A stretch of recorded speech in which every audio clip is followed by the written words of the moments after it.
নমস্কার বন্ধুরা, শিউলি রান্নাঘরে স্বাগতম। আপনারা থাম্বনেল দেখে বুঝতেই পারছেন আজ আমি কি বানাতে চলেছি। আজ আমি বানাবো ভেজ মিক্স পনির রেসিপি। ভীষণই সোজা বানানো, আর ঘরে থাকা কয়েকটা মাত্র উপকরণ দিয়ে আপনারা এই রেসিপিটা খুব সহজে বানিয়ে নিতে পারবেন।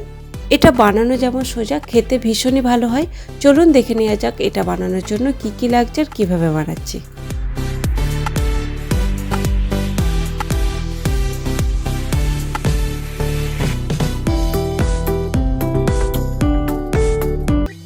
এই রেসিপিটার জন্য আমি কিছু সবজি নিয়েছি, সেগুলো দেখে নিন। এখানে আমি গাজর নিয়েছি, গাজরের গাটাকে আমি চেঁচে নিয়েছি। বরবটি নিয়েছি, আপনারা চাইলে এখানে বিনসও নিতে পারেন। দুটো আলু আছে, খোসা ছাড়িয়ে নিয়েছি।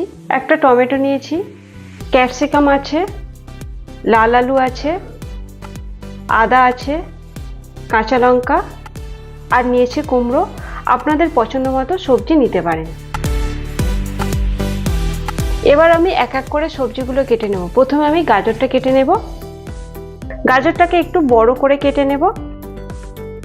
একটা গাজরকে 4 ফালি করে নিচ্ছি। এবার এই গাজরটাকে একটু লম্বা লম্বা করে কেটে নেব।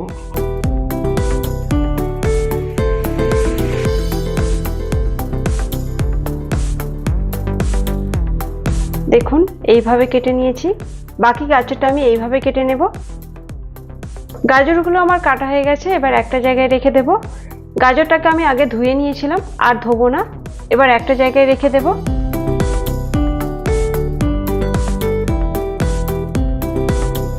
এবার বরবটিটা কেটে নেব। সব সবজি আমি আগে থেকেই ধুয়ে রেখেছিলাম। এগুলোকেও একটু বড় বড় করে কেটে নেব।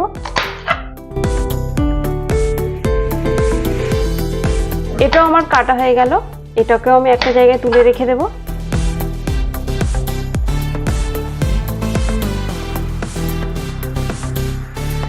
এবার আমি আলুটাও কেটে নেব।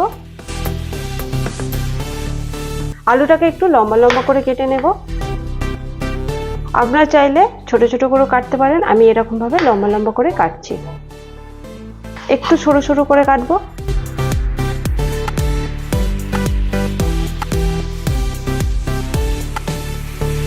এই আলুটা আবার এইভাবে একটু সরু করে কেটে নেব।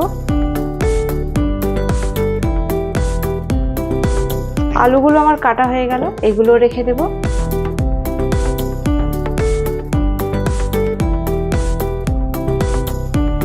এবার আমি কুমড়োটাও কেটে নেব। কুমড়োটা আমি খোসা ছাড়িয়ে রেখেছিলাম। কুমড়োটাকে আমি এরকম একটু ছোট ছোট করে কেটে নেব।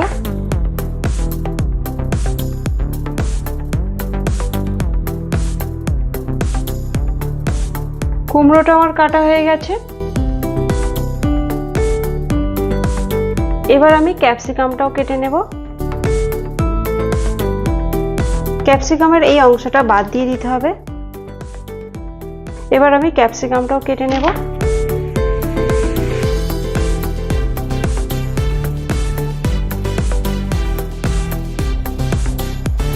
ক্যাপসিকামটাকে আমি এইভাবে কেটে নিচ্ছি। ক্যাপসিকামটাও আমার কাটা হয়ে গেল।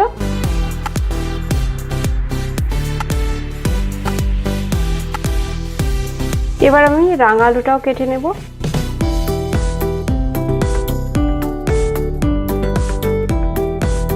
এটাও একটু ছোট ছোট করে কেটে নিচ্ছি।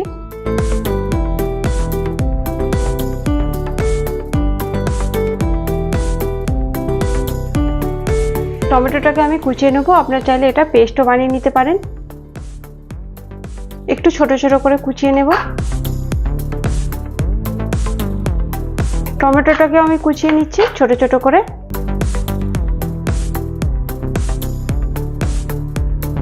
এটাও আমার কাটা হয়ে গেল। সব সবজি আমার কাটা হয়ে গেছে। আর এই রেসিপিটার জন্য আরো কিছু লাগবে, সেটাও দেখে নিন।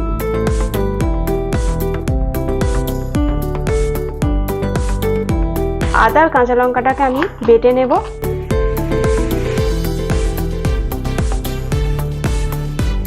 এই রেসিপিটার জন্য একটা পেস্ট বানাতে হবে, সেটাও দেখে নিন। প্রথমে দিয়ে দেব কাজু বাদাম, পোস্ত 1.5 চামচ, আর দিয়ে দেব চালমগজ সামান্য জল দিয়ে কিছুক্ষণ ভিজিয়ে এটাকে পেস্ট বানিয়ে নিতে হবে। এতে একটু টক দই লাগবে, সেটা আমি ফেটিয়ে নিয়েছি। এখানে 200 গ্রাম পনির রয়েছে। এবার আমি এই পনিরটাকে কেটে নেব। পনিরটা একটু মোটা আছে, ওই জন্য মাঝখান থেকে এইভাবে আমি একটু কেটে নিচ্ছি। এবার পনিরটাকে আমি পিস পিস করে কেটে নেব। প্রথমে এইভাবে একটু কেটে নেব। এবার এটাকে আমি 3 পিস করে নেব। আপনারা চাইলে এর থেকে একটু বড় করতে পারেন, আমি এরকম সাইজ করেছি। দেখুন, বাকি পনিরটাকে আমি এইভাবে কেটে নেব। সব পনির আমার কাটা হয়ে গেছে, দেখুন। এবার আমি মশলাটা বেটে রান্নাটা শুরু করে দেব। কড়াতে সাদা তেল দেব আর একটু বাটার দিয়ে দেব। আপনারা চাইলে বাটারের পরিবর্তে ঘিও দিতে পারেন। বেশ কিছুক্ষণ তেলটাকে গরম করে নিয়েছি। প্রথমে আমি আলুগুলো ভেজে নেব আর একটু লবণ দিয়ে দেব। গ্যাসের আঁচটা লো টু মিডিয়ামে রেখে আলুটাকে বেশ কিছুক্ষণ ভেজে নিতে হবে।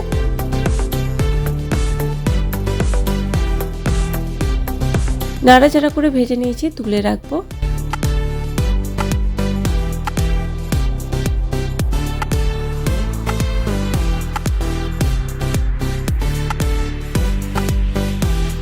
এবার আমি পনিরগুলো ভেজে নেব। গ্যাসের আঁচটা লো টু মিডিয়ামে রেখে পনিরগুলো একটু লাল লাল করে ভেজে নেব, তবে বেশি ভাজবো না, ভাজলে শক্ত হয়ে যাবে, খেতে ভালো লাগবে না।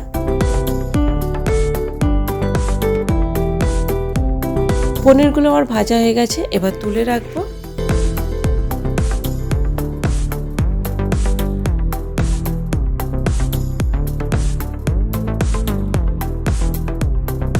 এবার এই তেলেতে সবজিগুলো ভেজে নেব। প্রথমেই গাজর দিয়ে দেব, বরবটি, রাঙা আলু আর কুমড়ো। সব সবজি একসাথে বেশ কিছুক্ষণ ভেজে নিতে হবে।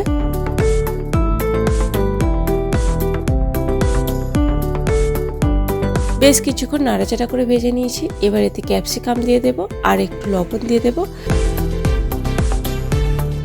আরও কিছুক্ষণ নাড়াচাড়া করে সবজিগুলো ভেজে নেব।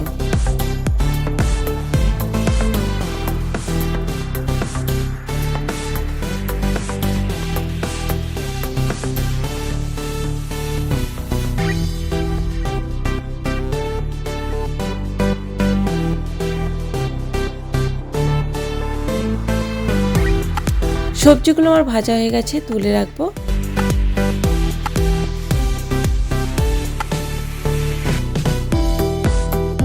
কড়াতে আরও একটু সাদা তেল দেব আর শুকনো লঙ্কা দেব আর টমেটো কুচি দিয়ে দেব। টমেটো সেদ্ধ যাতে তাড়াতাড়ি হয়ে যায়, একটু লবণ দিয়ে দেব।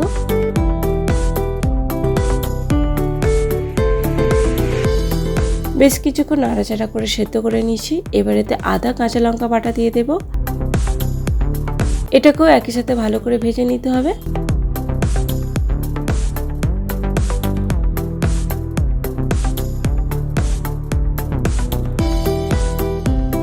কিছুক্ষণ ভেজে নিয়েছি। এবার এতে কাজু বাদাম, পোস্ত, চালমগজ বাটা দিয়ে দেব আর গ্যাসের আঁচটা এই সময় একেবারে কমিয়ে দেব।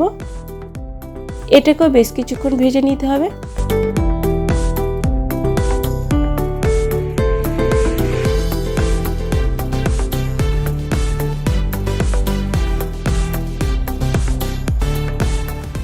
এবার এতে কিছু গুঁড়ো মশলা দিয়ে দেব। শুধু কাশ্মীরি লাল লঙ্কার গুঁড়ো দেবো আর কোনো মশলা দেব না। আর একটু জল দিয়ে দেব। এবার মশলাটাকে বেশ কিছুক্ষণ কষিয়ে নেব।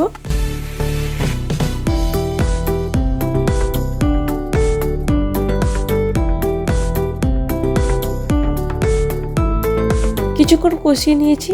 এবার এতে ফেটানো টক দই দিয়ে দেব আর গ্যাসের আঁচটা এই সময় একেবারে কমিয়ে দেব। এটাকেও একসাথে বেশ কিছুক্ষণ কষিয়ে নিতে হবে।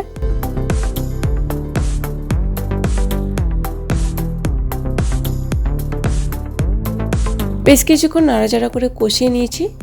তেল ছাড়তে শুরু করেছে। এবার এতে ভেজে রাখা সবজিগুলো দিয়ে দেব।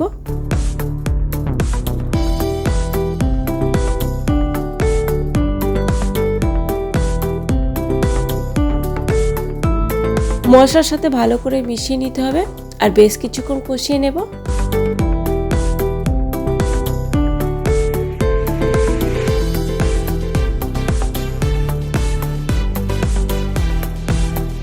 কিছুক্ষণ নাড়াচাড়া করে কষিয়ে নিয়েছি। এবার এতে পরিমাণ মতো জল দিয়ে দেব, তবে বেশি জল দেব না। আর স্বাদ মতো লবণও দিয়ে দেব। সব কিছু বেশ ভালো করে মিশিয়ে নিতে হবে।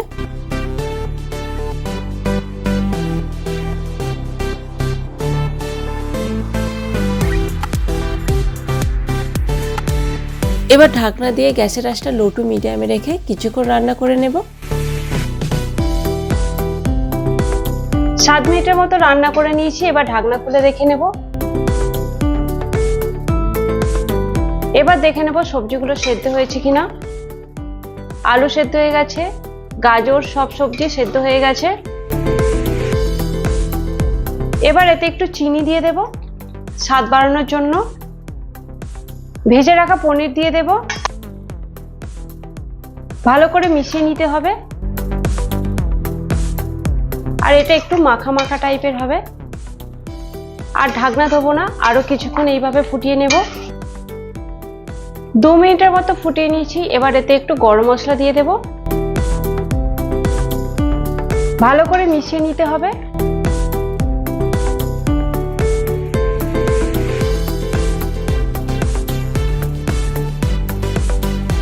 সব রকম সবজি দিয়ে পনিরের নিরামিষ তরকারিটা আমার হয়ে গেছে। এবার নামিয়ে নেব।